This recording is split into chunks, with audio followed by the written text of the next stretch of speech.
Hey guys, this is Yoda. This video will be a VOD review of a 30 tyrannical rise we just did. It's also bursting and entangling. For the route, we chose to do Keeper and the Snake first. I've seen a lot of Maiden Snake, Keeper, Maiden. The reason I decided to pull Maiden last is because the last mini boss you pull tends to live longer. And they recently nerfed her Radiance, so I think we could survive the Radiance for quite a bit of time. And if she lives a long time, then her orb is really useful for killing trash. So that's why we opted into this route. You can do a bunch of different routes, but that's just why I chose to do it this way. You're always going to be lusting the first pull. Interrupt scheme here is we have the DH focus kicking X and main targeting Moon, so he can like Fellerupt it if he needs to for volley. And Shadow Priest Silence is also assigned to Moon. So you may be wondering, oh, but where's the Paladin in the group? How come he's not doing anything? Well, so we're going to wait for the Bulwark to drop here. And then I'm going to chain another pack. So it's a snake pack. I have my focus kick on Skull, and my shields are going to be going to this one. Didn't mark it for some reason. And our mage is going to be kicking this. So that's basically all the kicks assigned. This pack can get really annoying without a Vengeance trying to move all the packs around. This knock puts Moon kind of out of position here. So like when I have another shield, I'll shield it in. I actually did cheat here. I didn't notice I had 6 bleeds and I was moving the pack. Moving packs is like always dangerous. You'll see I'm out of Consecrate here, which is one of the reasons this area is super scary as Prod Pally. I probably should have noticed that I was going to run out of Consecrate and use Tank Trinket, but alas, we did not, so we cheat. I think I was mostly just keeping my eye on this Moon mob. So you notice we're also at 8 stacks of the bleed, so as Paladin in this area, with Evoker, it's a lot easier. This is the one dungeon where I'd say Augmentation Evoker makes a large impact on trash, because you have Cauterizing Flame, but I don't have that available, so I basically have to work with Stoneform and Bubble. So ideally you Stoneform first, then Bubble. So we Stoneform there.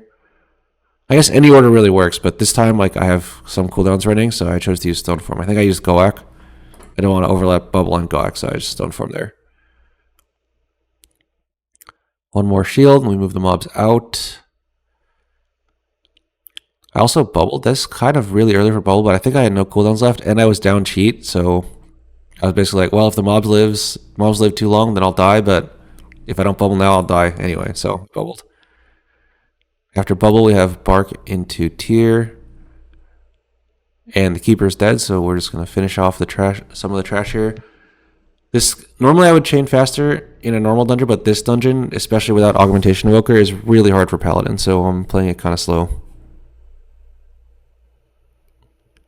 Okay, so now it's just the snake left. We're definitely good to chain the maiden.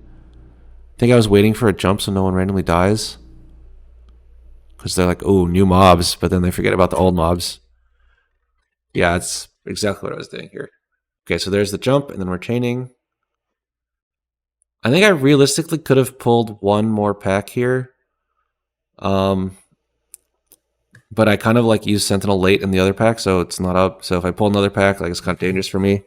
And again, I have no cheat, so I'm playing super careful because I know this dungeon is timeable. I think we did one like right before this with a super like Clown Fiesta Morchi, and we still almost timed it. So,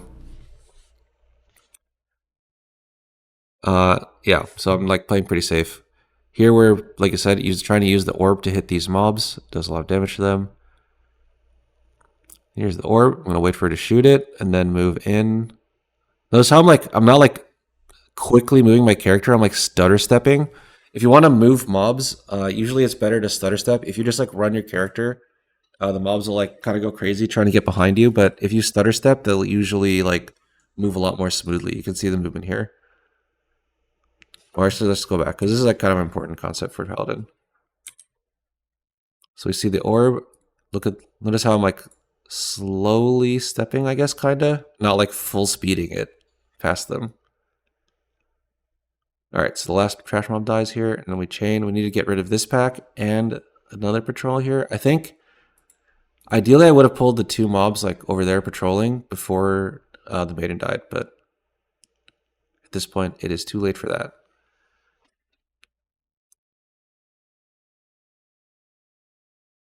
Now we're just fighting through mobs, and then we'll pull this, I think, as well.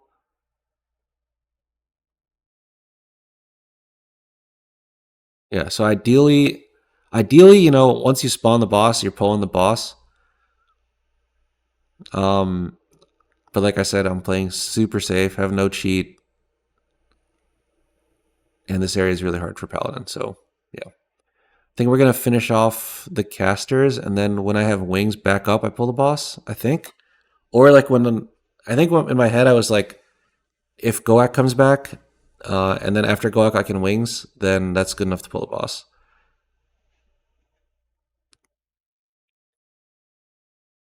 Yeah, rushing it here can get you killed. So this boss also does hurt a lot for tanks. Then I get one drop here on the bleed with Chaos Nova. Yeah. And then we chain the boss. This is actually like kind of safe. I could have done this maybe 5-ish seconds earlier. Yeah, we go back in the wings here, and we should be safe pretty much until the Vanguards are dead. Surprised I didn't use sack here. On this this debuff comes out once a minute, so you can use, if you're playing 1 minute sack, which you always should be, you can do 1 sack every time. For the soak, we're also using a strat with immunes, so we have like, we're only soaking with me and one other person, so it does kind of hurt me more, but it makes it a lot easier for the healer, I think. So it's like me plus mage with block, then the next one is probably like me plus priest with disperse, then like me plus DH with netherwalk, then maybe block is up again, then disperse is up again, blah blah blah. If we ever run out, I also have spell warning for that. Bring the boss away. One important thing during this boss is to bring him to the middle before he starts doing this thing. This way, it's a lot easier to soak the balls when the boss is in the middle while hitting the boss. So like, notice our DH is basically able to like keep almost full uptime on the boss while running around collecting orbs. If the boss is like across the map, he would not be able to do that. And even a range player would be kind of screwed trying to soak balls. So it's really important to bring the boss to the middle. Here I sacked the mage late. He already cheated. Should have sacked earlier. One thing also about this boss, when he does a bait, like this is the bait, afterward it's always the frontal. Here I kind of griefed our priest a bit. I was like trying to aim this into the poop. But I guess the priest like wasn't on the same page, so boom. Straight to the dome. Alright, and this is a disperse soak, I think. Yep. So originally I thought this boss was fully random, but it's actually, the first two are either, if he does bait first, it's always tank buster next, and if he does tank buster first, it's always bait next. Once he does the two of those, it's always soak. Again, we bring the boss to the middle here. These orbs are kind of good for Paladin, but obviously they're better for DPS. So I try to get 5, but the most important thing is just don't let any in. Try not to hog from your DPS as well, but again, it's if any orb hits the boss, that's way worse than like any kind of orb distribution you could do. So try your best not to let any in. Alright, so we'll fast forward. The rest of this boss is kind of the same old, same old. He is really hard, so if you want to watch the full VOD of it, that is also available on the channel. But yeah, we just do the immune strat, bring him to the middle after every time, spread out to soak. That's pretty much it. Alright, next we get to these two mobs. These are a lot harder on Fortified. Tyrannical is kind of chill, I think. As a Paladin, against these two mobs, usually you're not in danger. There's a few packs that do group-wide damage that also hit the tank in this dungeon. This is not one of them. So in this one, you could look to aggressively use sack whenever it's good, and also look for wogs on your allies. Because you should not be in danger in this pack. It basically only does group-wide damage. And like the melees, but they're kind of just whatever. Right, after I said that, we can just watch me not use sack here. Crazy. Surely I used sack at one point this pack. Okay, we just never used sack. So yeah, that's something to improve on. Yeah, this pack doesn't really hurt the tank, so sack is really good to use here. In this dungeon, so during the maze RP and one more time after battlefield, you have chances to rezone, change your talents. I did choose to use the maze RP to rezone. The talent choices I choose to make here are Divine Purpose, and I dropped the shield talent. So the reason I dropped the shield talents is because AoE, there's not that many situations in this dungeon where it actually does anything. It's like only the sand area where it would be really helpful. Tears Enforcer is like okay, but I decided I was actually like really in danger in this dungeon on the last boss. So this is basically like my response to that. We play Divine Purpose, gives you more self healing. And we also drop the shield talents and Tears Enforcer, which is a little bit of damage in favor of Light of the Titans, which is very strong against last boss since you always have the dot from his breath. And this talent, 2%. Okay, this is the rezone. We also have this avoidance talent, which works on the breaths. And is pretty effective in sand area. So that's the rezone. If you zoned in without the haste pants, you should put them on here. Haste pants are very effective in this dungeon in the battlefield area. Okay, so we just lost this. Pretty normal pull. This pull hurts the tank a bit more than the other pull, so theoretically it should be harder to use sack in this pull. But yeah, also in this pull, you want to use Rage Heart and Bubble either early or not at all, because you want Rage Heart and Bubble for the sand area. Because there's the dogs that put out Bloom, these guys, the anomalies. Bubble and Rage Heart both block the bloom that they do. And if those are not blocked, then they do a lot of damage, so that's why I choose to do that. We have wings here instantly, so we just pull whatever's in range. I think he should do bloom soon. Oh, I think my healer taunt melted it. Yeah, my healer taunt melted the bloom. So I guess if your healer's like on top of that, it's not as big a deal, but yeah. So I save Rage Heart. I think I should Rage Heart the next one, theoretically. Yeah, so I Rage Heart blocks the bloom. If you have an absorb when he blooms you, it won't go off. Like if the absorb is bigger than the bloom's initial hit, so Rage Heart basically, or leaf. Sometimes Rescue Shield works too. Okay, so the sand area. We're kind of just fighting one Rift Mage at a time, pulling fusions as we go. Once one Rift Mage is dead, my mage goes to tag this from range. We interrupt it. Almost dead here. You can see Divine Purpose actually being pretty useful in this pack. This pack is actually super dangerous for tanks. A lot of other tanks like have trouble with new mobs coming in because they have like debuffs that they need to put up, like Fitness Demon Hunter. Yeah, this area hurts tanks a lot, regardless of the tank, I think.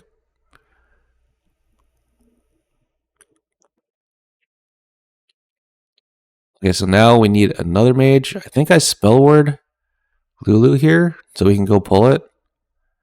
Yeah, this side here, I spell word my mage, so we can go tag the other mage just walking on sand. This bloom, I think we bubbled. Yeah, okay, we bubble it. Then we just kill this mage. So the way this area works, by the way, the RP, is there's two mages you need to kill. It's the one we just killed and this one he tagged that's like next to the other portal.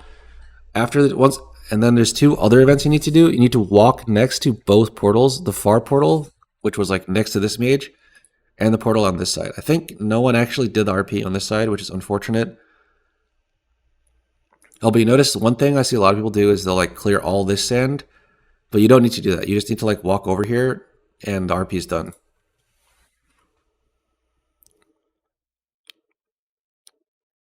This bloom goes off, I think. Oh, we had MD. Shadow Priest is really good for this. So then we're just killing this mage. I'm like slowly clearing sand over here so it's easier to do the RP. But yeah, once there's enough sand clear, mage just goes and steps on the tile and comes back. One thing we found out is that you actually don't need to kill this Rift Mage before you step onto like this area. As long as you step on this area, once the mage dies, the RP will start.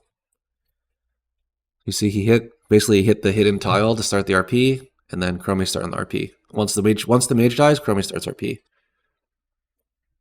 My UI also bugged randomly after I rezoned, not sure what happened. But I noticed we're missing one fusion, so here we just collect it, we have enough count. While we're waiting for the RP, we just clear out all the deviations. No one actually did this RP, like I said, which is a mistake. Someone should have done this earlier. This is like a 10-second time loss roughly, not doing the RP earlier.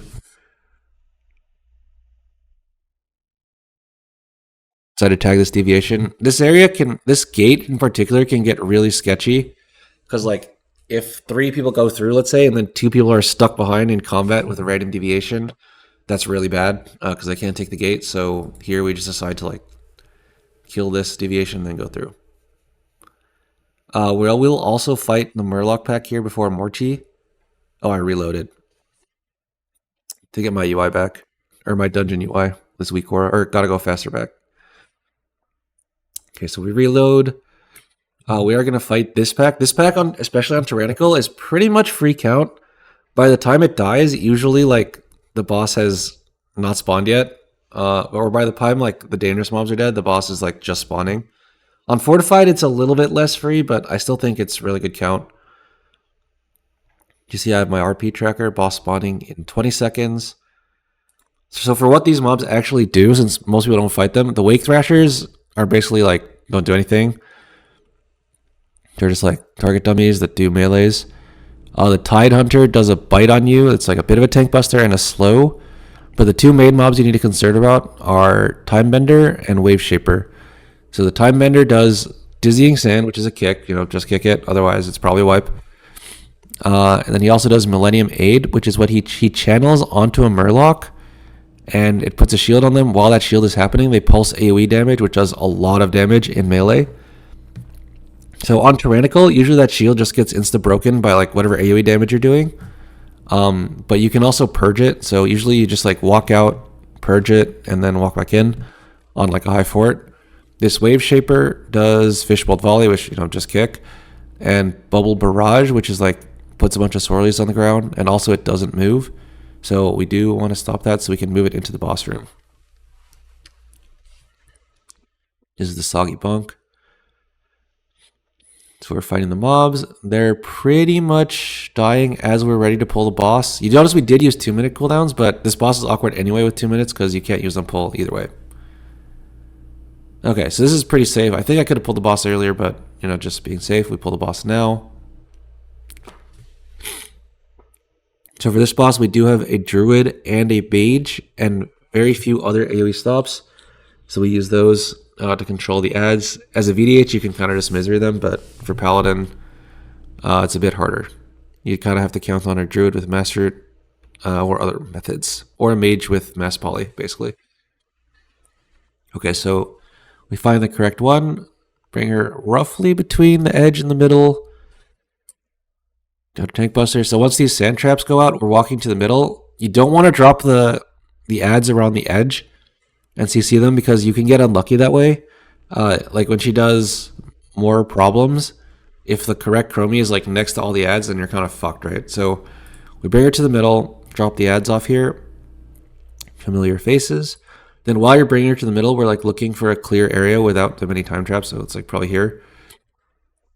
Also, one thing to note about these. So once you see the portals, it's not early enough. If you move when these portals are out, that is not early enough. You need to wait till you see your guys spawn. So you notice the Druid moved early. That's why his clone is kind of like out of place. That's what you want to wait for till you see your clone spawn before you move. Portals is not early enough. Okay, so we're fighting her. I think we moved away from that area because his clone was too close. So our scheme is basically just Mass Root into Mass Poly. So Mass Root, then the Mage should go to the middle. Oh, he already took care of it. My UI doesn't track Mass Poly. This one walks in. If you like are messing up the AoE CC, it's fine to just walk one in. It's like not a big deal. As long as like just one. If you walk 5 in at a time, you'll probably wipe. But walking 1 in at a time is fine. As a Paladin, you don't really have that much agency in this area. You kind of just watching your teams, you see the ads, and then tank the boss. Make sure you have anything running during Sandblast and you'll live. And that's it. It's just root into Mass Poly. I think at some point she messes with the queuing. Yeah, here she does faces. So we have to like use something else. I think it's Frost Nova here. Oh my god, he almost died. Yeah, it's Frost Nova into Mass Poly. Maybe a Misery? Okay, yeah, it should be Frost Nova into, I guess it's Frost Nova into Master is what we did. But if it went longer, we just keep rotating Frost, Mass Poly, and Mass Root. Then if the queuing gets fucked up, you can Frost Nova to keep them still before you Mass Poly. Generally, you want to cast Mass Poly only if they're like standing still. So a Root or a Misery like as a second CC. If you have to do it as first CC, then it's usually Misery into Mass Poly. All right, so that's done. We move on to the battlefield. We did choose to save Lust also for Gromash. I found that the less ad phases you get in Gromash, the faster he is. So like even though like let's say Lust normally saves you like 30 seconds fighting a boss, against Gromash it would save you like more than that because you're skipping ad phases. Basically, is my reasoning. Notice I am tracking my haste stance buff here. We pretty much have perma uptime on a 5-stack because it keeps spawning these like untargetable dudes that are just fighting their own time battle. And you can hit them with your AoE skills to give you refreshes on the buff. So I pretty much have perma 5-stack on the haste pants here, which is very, very good for my build and everyone else's build. If you're able to play that. I think cloth users have a helm and plate users have a pants that work here. For these sappers, I can't really control them that well as a VDH could, but just throw your shields and your range skills at them to help your group out a bit. For the volatile mortar, since we haven't talked about it yet, the sidelines you see, those are based on your camera angle, and the circle is just based on where you were.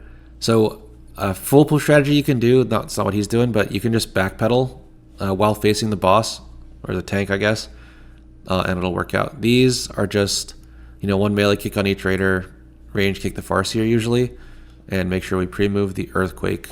Tank can kind of just take the Earthquake to the face, but everyone else needs to pre-move the Earthquake. These are pretty simple, so we'll skip these. All right, on to Gromash. So this boss is kind of difficult. One of the other reasons we're lusting him. This Decapitate is a pretty nasty tank buster. You're going to want to have a cooldown running, because you can't heal yourself while he's meleeing you after, and while he's doing random AoE. You can heal, this is like a very small amount, so. Also, the first shockwave of the fight is always on you, so you notice I bring him here. You notice like this side is like a lot of Alliance, this side is a lot of Horde. Basically, whatever side he spawns on, you want him to be facing the shockwaves that way, and also doing his Blade Storms around that side. Because if one of his AoE skills hits like one of these Alliance things, then he will gain stacks, and those stacks do damage to the group. This Decapitate. I think I sacked a bleed here. Yeah, I did. This Decapitate, we still have Sentinel, and I think I had Rage Heart late. So yeah, Rage Heart isn't affected by Decapitate, so it's really strong against this boss. Notice a double Warlock spawn. Our Priest kicks in, and then I just walk up next to this Axe Thrower. One trick here, by the way. This Axe Thrower, if it's a Horde Axe Thrower, not the Alliance version, it's important that it's Horde, which is determined by the first person zoning in. So like if you have like a multi-faction party, you want the first person zoning into the dungeon to be Alliance. Because these Horde Axe Throwers have a bug where if you melee hit them, they will interrupt their cast. The Alliance Archer is not the same way.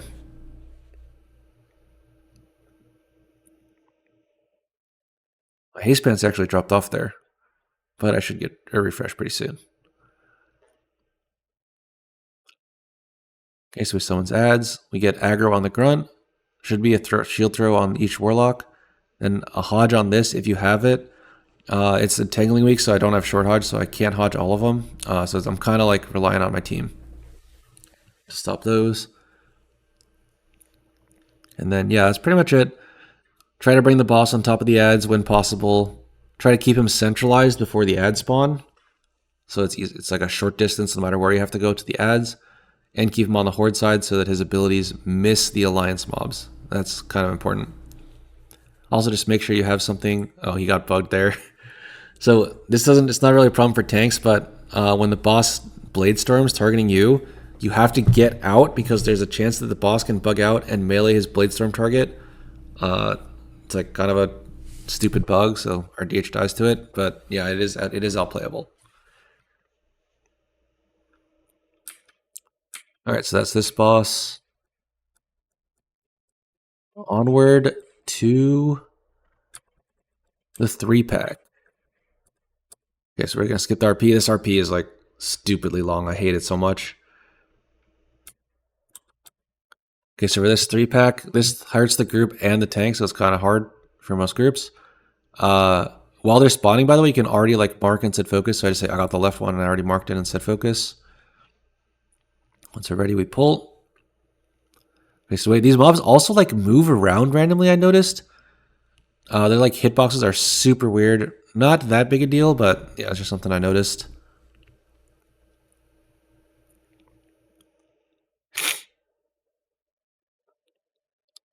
Okay, so this is the breath. Make sure you have something for every breath. You notice it does have a dot, which is where like Light of the Titans gets a lot of value. My damage is suffering a little bit, but like I said, I knew we had time. So as long as I don't die, then it's good. And I think Light of the Titans had a decent amount of value in this dungeon. This is a pack that hurts both you and the group, so whenever you bubble a tank buster, you should also put your sack out.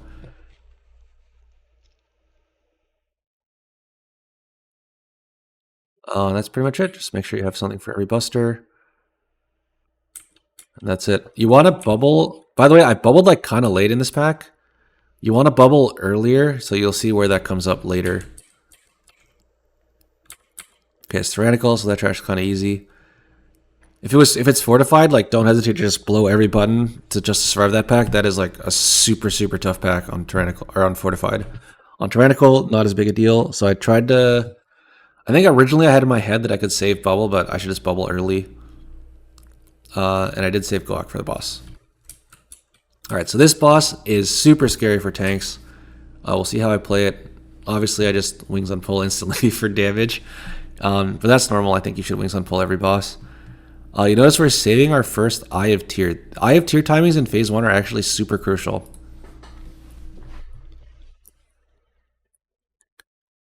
So save it. Here's the breath, and he summons the keeper. So if you tear right now, it hits the breath, and then also later you have another Eye of Tear that hits the two of the keepers that spawn, like the set of 2, and it also hits a breath. So saving your tear for this point is very good. So if tear hits the breath, hits the keeper. I kind of progged this boss without a rage heart, so I'm just using rage heart like as a backup. I don't know why I'm not in my consecrate right now. By the way, this is like I don't know, bad gameplay, bug, whatever. Don't know what to blame. So I was out of my consecrate, kind of getting trucked. This tank buster, so first tank buster usually is wings plus tear for me. This one should be Goak. Oh, I used it late. Holy shit, that was bad. And then third tank buster is usually bubble. So you notice why I said, bubble's not up. That's kind of bad. Or I used bubble late. I think I do end up getting bubble back here. But yeah, I shouldn't have to count on that. Also, you notice haste pants are also getting massive value on this boss. I have 5 stacks on a boss fight. Because he spawns random time displaced troopers. But yeah, so I do get bubble back just in time. If you don't have bubble here, what you can do is you can spell ward this breath, but you need to be ready to cancel or spell ward. Because if spell ward is on yourself, then these keepers will infinite blast second on aggro. So you need to be ready to cancel or spell ward if you're counting on spell ward here. Otherwise, ideally you just bubble it. So as wings tier first, Goak second, bubble third breath. The second and third breath are kind of the hardest because like they both have a keeper blasting you while the boss dot is on you. So yeah, you'll notice this is the tier timing that I talked about before. I did it early here, which is kind of bad, but yeah, you can tag the boss, this keeper, and both new keepers with tier. After we take that breath, it's good to make sure you have aggro on all of these, otherwise they'll blast your group. While you're running across here, it is kind of dangerous. You're getting double blasted, and you won't be in consecrate because you're running across the map. So just be sure to be careful there. I actually procced my 45-second thing here. But yeah, just watch out for yourself when you're running across.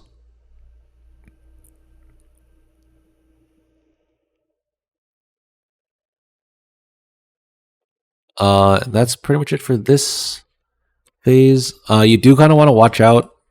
Most people aren't going to hold DPS, but you could like look. Well, I'll go back. Like when the orb is spawning, you could try to kill this like not right after an orb spawns.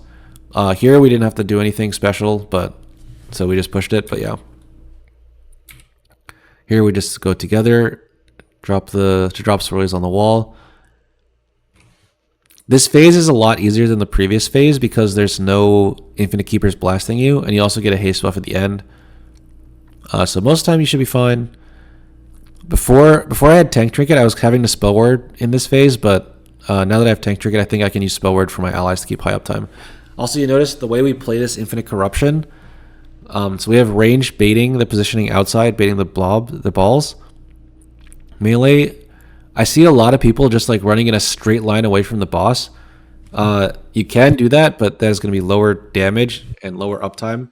So the way you keep high uptime here is we stay on this side of the boss's hitbox, and then when he does corruption, we're kind of cut off here, so it's not that good, but we're gonna go like, ideally you could do like a little circle around his hitbox and then bring him away. That way you keep full uptime. You can kind of see our DH doing it here. He does a circle, basically just goes clockwise around the boss. Then I bring him away from the group for breath. After the breath, it's important to reposition so you don't run out of space. So we bring him right up next to the sand.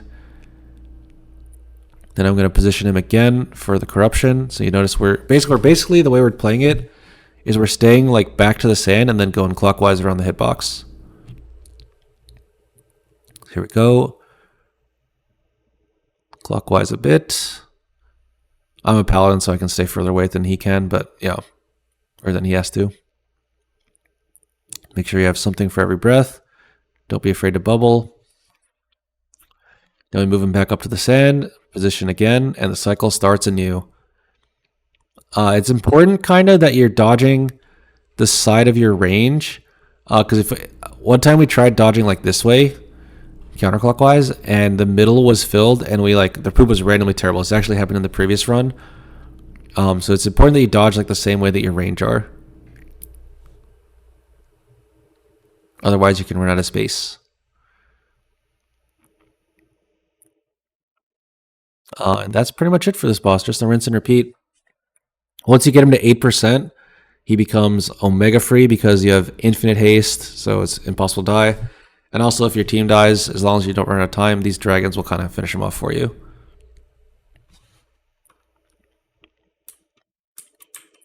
All right. And that is the VOD review for Rise. Thanks everyone for watching. If you have any more questions, feel free to catch me on Twitch.